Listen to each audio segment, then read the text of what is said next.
Muy buenas a todos. Estamos aquí con Alfonso Muñoz, senador por el PSOE del Gobierno, ¿verdad? Así es. Y nada, le vamos a hacer unas cuantas preguntas sobre la creación de gobierno que hemos vivido estos días y a ver qué vamos contestando.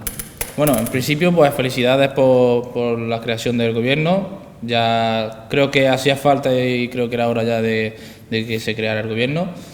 Y nada, en principio la primera pregunta que te quiero hacer es, ¿qué supone para ti ser senador, ya consolidarte como senador en el gobierno? Bueno, pues muchas gracias, Rafa, muchas gracias a Winnet por permitirme exponer mi punto de vista y mi alegría, ¿no? Como bien me has preguntado, mi alegría de poder volver a ser senador por mi provincia en el Gobierno de España, y esta vez con un gobierno ya que ya no está en funciones, sino que está realmente gobernando, ¿no? Es un reto importante, para mí es un reto importante, como para cualquier persona creo que debería ser, y es un orgullo poder participar en las medidas que ponga en marcha nuestro gobierno de cara a nuestro país y a todos los españoles, ¿no?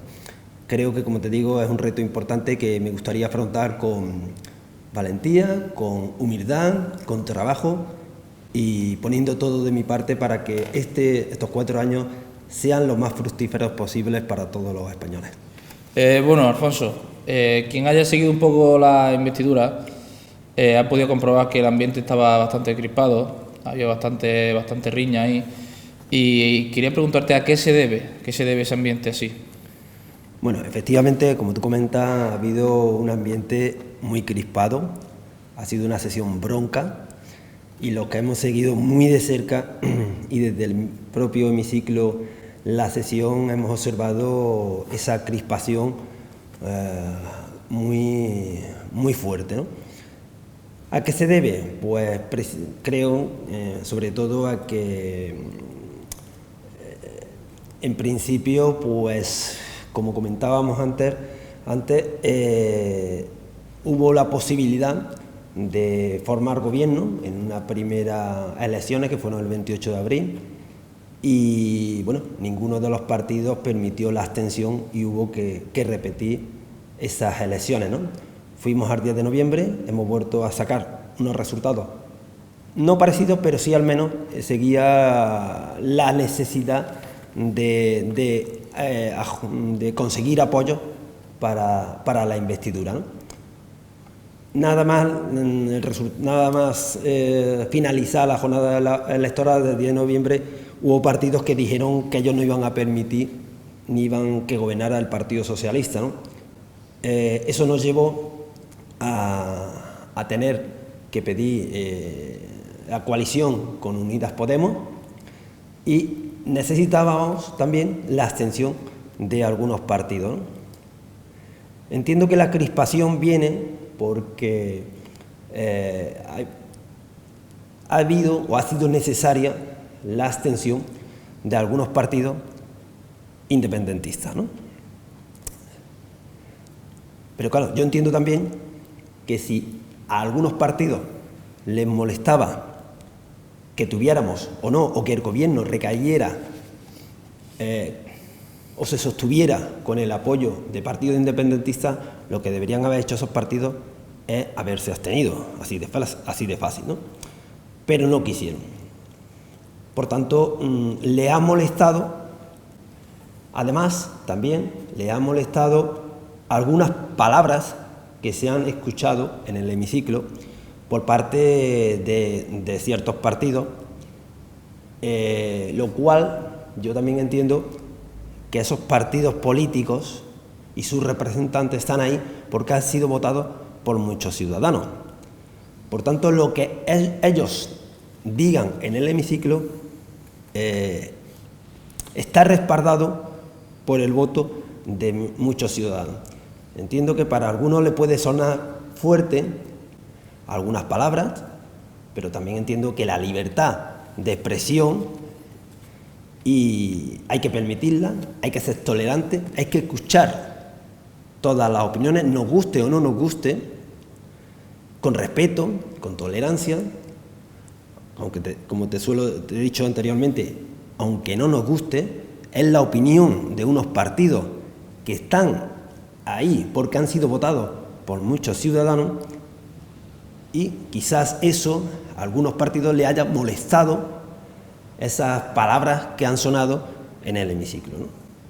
Pero la crispación no es por las palabras ni el diálogo correcto, sino por el ruido, el insulto, el no dejar hablar. Los que habéis visto la sesión de investidura desde televisión, pues habéis visto parte de ese ambiente crispado, pero los que hemos seguido en el hemiciclo la sesión ha sido mucho mayor de la que se ha podido apreciar en televisión, ¿no? Yo les pediría, hombre, a esos partidos que bajen el nivel de crispación. De todos modos, se ha visto dos maneras muy distintas de afrontar este proceso de desbloqueo y de investidura. Por un lado estaban algunos partidos, sobre todo, debo ser franco, de la bancada de la derecha, y otros partidos que han pedido respeto, educación y tolerancia, y han hablado correctamente, aunque lo que dijesen no fuera de su opinión, ¿no? Entonces yo entiendo que hay que bajar un poco el nivel de crispación, hay que escuchar, hay que llegar a acuerdos, y por tanto pediría porque no es bueno que esa crispación se traslade a los ciudadanos y salgan de las Cortes, ¿no? No es bueno, porque creo que España necesita afrontar tiene grandes retos, y no podemos embarrar el discurso ni el Congreso ni los diputados no se pueden embarrar, porque necesitamos poner en marcha muchas medidas y es necesario llegar a consenso, porque si no España seguiría, de todo, aunque hayamos conseguido la investidura, seguiría atascada en la falta de medidas, ¿no? Hemos visto en tus redes sociales que has defendido esta coalición, ¿no? ¿Nos puedes decir más o menos los argumentos por los que la defiendes? Sí, efectivamente. Yo he defendido en redes sociales el gobierno de coalición, incluso también con la abstención de los partidos independentistas catalanes, por dos motivos fundamentalmente. El primero, porque creo que este gobierno de coalición va a poner en marcha grandes medidas progresistas que son necesarias para los trabajadores, para los pensionistas y para el cambio climático, para la igualdad de trato entre hombres y mujeres. Y eso, desde una coalición progresista y de izquierda, creo que se van a poner en marcha, ¿no? Y la abstención de Esquerra, ¿por qué? Porque creo que España también necesita sentarse a dialogar sobre el conflicto territorial. Esa abstención nos ha condicionado a todos, al gobierno de España, al gobierno catalán, a afrontar de manera decidida la solución de ese conflicto. Porque los conflictos no se solucionan sino dialogando. Ya hemos visto que el no diálogo nos ha llevado a que haya cada vez más independentistas. Y yo creo que incluso los catalanes los ciudadanos catalanes quieren que se dialogue y se llegue a un acuerdo sobre el conflicto territorial. Por tanto, este gobierno que sale de esta sesión de investidura creo que puede solucionar puede darnos dos soluciones. Uno, a los problemas que hay que afrontar de la izquierda, a los problemas de los trabajadores, de los pensionistas, de la mujer, del cambio climático, y el otro al conflicto territorial, no solo de Cataluña, porque ya empiezan a haber más frentes, y yo creo que cuanto antes nos sentemos a hablar sobre el conflicto territorial de toda España, antes solucionaremos ese problema y no que se vaya enquistando esos problemas. Una de las dudas que tiene la gente es que si el gobierno que se ha creado durará toda la legislatura o no. ¿Qué piensas tú al respecto? Sí, eso es una pregunta que se está haciendo por muchos medios de comunicación. En principio, este gobierno sale con la intención de durar los 4 años. Eso es lo normal, sí. Esa es la intención y de hecho creo que es la intención que tanto Unidas Podemos como el Partido Socialista, la intención que tienen, ¿no? Y yo espero que sea así, porque la inestabilidad hemos visto dónde nos ha llevado, a un bloqueo.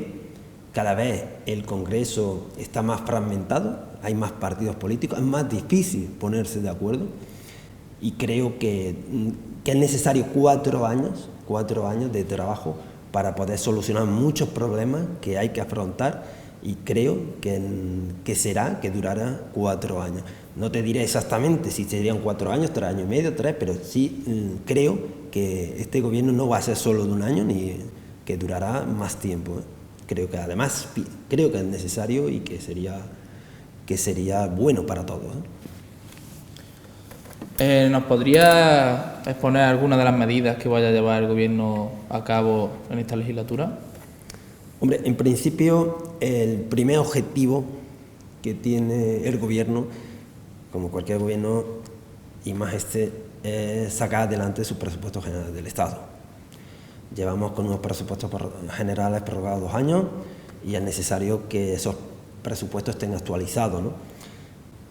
Además, esos presupuestos ya casi que están perfilados porque estaban casi acordados antes de las elecciones, lo que pasa es que contó con el voto en contra de Esquerra y fue lo que provocó esta repetición electoral, sobre todo. Bueno, esta repetición sí, este adelanto electoral del 28 de abril. Y la primera medida es sacar adelante esos presupuestos generales del Estado, que es donde realmente se pueden ya hacer política y adoptar una serie de medidas, ¿no? Medidas ya hemos anunciado sobre cambio. Lo primero que también queremos poner en marcha es una ley de cambio climático, una ley que ya está a punto de salir, que quedan pocos trámites parlamentarios para que salga adelante. Esa ley tiene como objetivo y como reto que en el 2050 el 100% de la energía que utilicemos sea energía renovable, un reto muy importante, pero que es necesario también.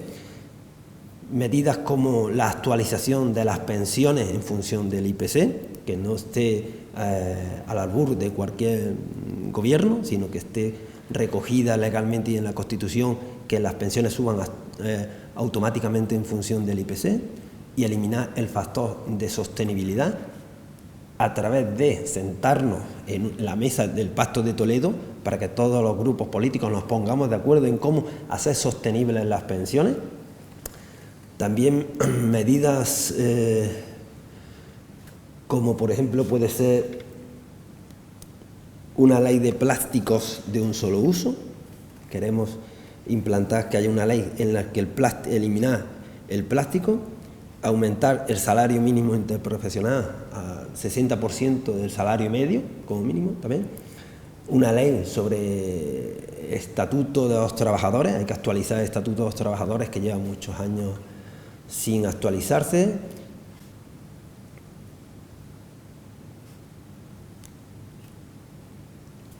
La universalización de la educación pública de 0 a 3 años, es decir, que todos los niños menores de 3 años puedan acceder públicamente y gratuitamente a una educación infantil, y para eso nos comprometemos a subir el presupuesto de educación hasta un 5% del Producto Interior Bruto, ¿no? Bueno, y ya te digo que tenemos muchísimas medidas que poner en marcha durante estos 4 años. Para ello, lógicamente, también necesitamos aumentar los ingresos, lógicamente, es decir, muchas de las cuestiones cuando hablamos de medidas y de cuáles son las medidas que vamos a poner, muchas veces nos preguntan ¿y eso de dónde va a salir?, ¿no? Y es lógico, ¿no? Entonces, para eso también vamos a hacer una financiación justa, como se ha anunciado, va a subir el IRPF a las rentas más altas, a las que ganen más de 130.000 euros, sí, que no afectará, no sé si afecta a menos de un 1% de la población española, ¿no? Vamos a subir también el impuesto de sociedades a las grandes entidades y a los bancos, y vamos a subir, como he dicho, el salario mínimo interprofesional. Eso supone un aumento de las cotizaciones sociales, ¿no? Vamos a poner una lucha contra el fraude laboral, ¿no? Para regular y que no haya esa economía sumergida que en definitiva no tributa, ¿no? Y por tanto vamos también a adoptar una serie de medidas para obtener unos ingresos para hacer frente a esos gastos que vamos a llevar a cabo. Bueno, Alfonso, ya que eres senador, ¿nos podrías explicar aquí un poco para todo el que nos pueda ver cuáles son las funciones que puedas tener dentro del Senado y qué funciones tiene un senador? Sí, mira, Rafa, en principio el Senado, como se dice, es la Cámara de Representación Territorial. Allí estamos políticos de todos los territorios de España, ¿no? Una de las funciones que tiene el Senado es la de control al gobierno, es decir, de controlar las acciones de los ministros. De hecho, en la pasada legislatura, que duró muy poco, tuvimos una sesión de control al gobierno en la que los senadores de los diferentes grupos preguntaban o requerían información a los diferentes ministros de cada parcela, ¿no? Entonces, una de las funciones que tiene es la de controlar la función del gobierno, ¿no? También, como sabemos, pues la de fiscalizar todas las leyes que se aprueban en el Congreso de los Diputados. Tienen que ir al Senado y el Senado la aprobará, la enmendará, planteará enmiendas o la vetará, dirá, no. Por tanto, en el Senado también repasamos por si hay algo que se podría enmendar en todas esas leyes que vienen desde el Congreso de los Diputados. Entre ellas también, una de las más importantes, la de los presupuestos generales del Estado. A la vez que en el Congreso se trabaja en la aprobación de los presupuestos, desde el Senado también planteamos si las partidas correspondientes o podemos enmendar, aumentar o modificar, o creemos conveniente que esos presupuestos son correctos, no son correctos, o podemos plantear enmiendas, ¿no? Creo que es una de las leyes más importantes que hay en España y eso también debe pasar por el Senado. Como te he dicho, es una Cámara de Representación Territorial y la principal misión que tiene también es el debate territorial, ¿vale? Allí se debe hablar sobre todo de política territorial. De hecho, dos órganos o dos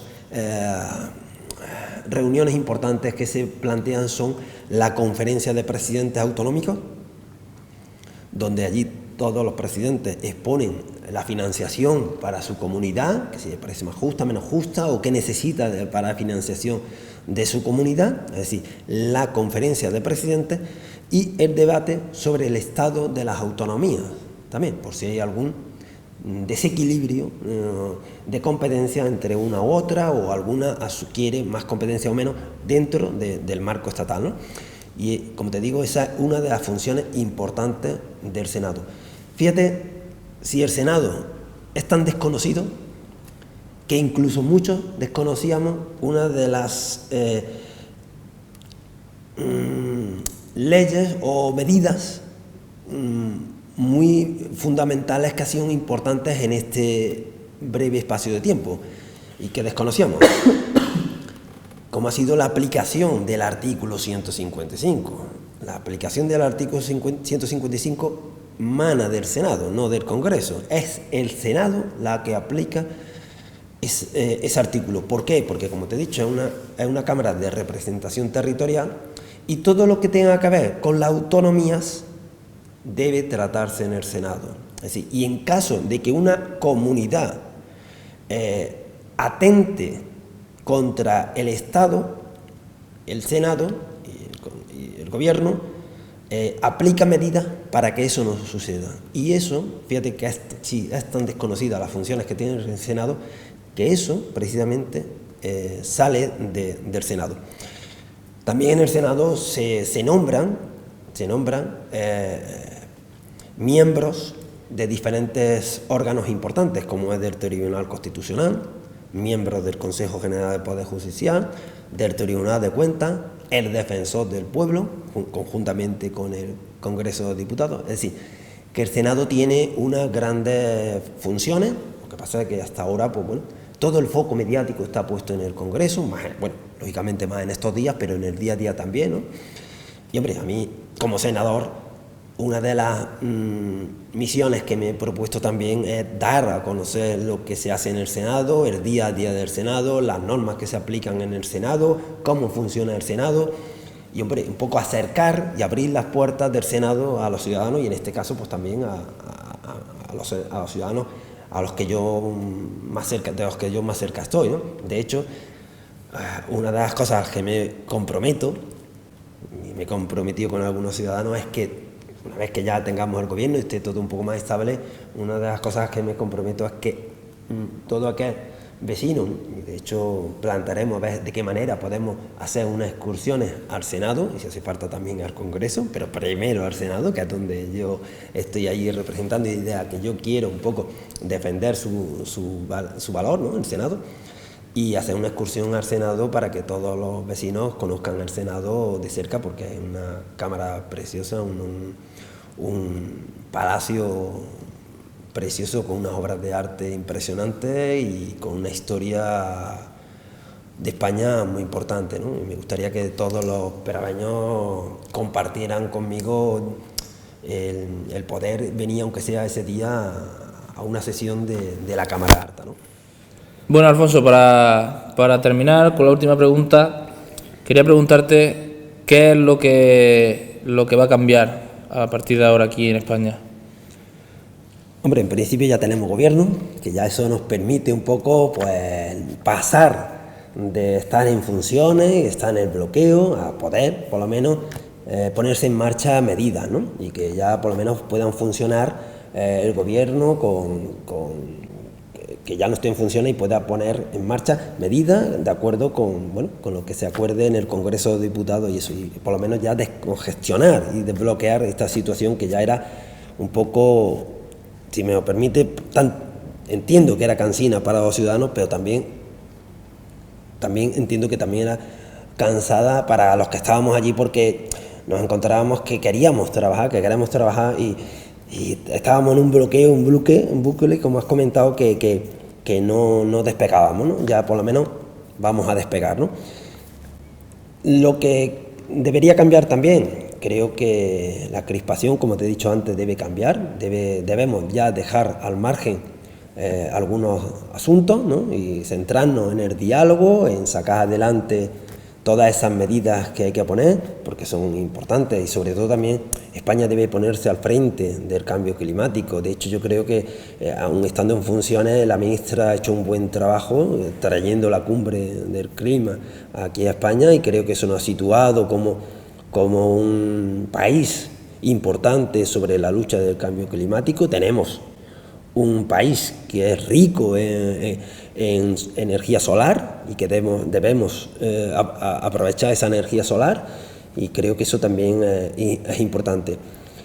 Y eso, vamos, en principio, con que esos son cambios que vamos a ver nada más echar a andar la legislatura. Ya te digo, yo espero que todos pongamos de nuestra parte para que España siga a la vanguardia dentro de Europa también, porque creo que, hombre, en Europa ahora mismo también hay una falta de liderazgo. Vemos a Inglaterra, que se ha salido de España, vemos a Francia, que está pasando un poco de crisis, igual que Alemania e Italia. Yo creo que España podría liderar, por lo menos más de lo que venía haciendo hasta ahora, ese potencial que tenemos también en Europa, ¿no? Y luego, si es posible, también a nivel mundial, pues también. Y creo que eso debemos cambiarlo también. Las energías renovables, tenemos que hacer entre todos uso de las energías renovables, y creo que eso a pocos años lo veremos, que si todo va bien, creo que eso lo veremos así. Bueno, pues por mi parte nada más. Encantado una vez más de entrevistarte y de que nos cuentes pues todo esto que hemos preguntado hoy. Y nada, ya todas las preguntas que vayan saliendo para la próxima vez las iremos apuntando para que no se nos escape nada y muchas gracias. Muchas gracias a vosotros.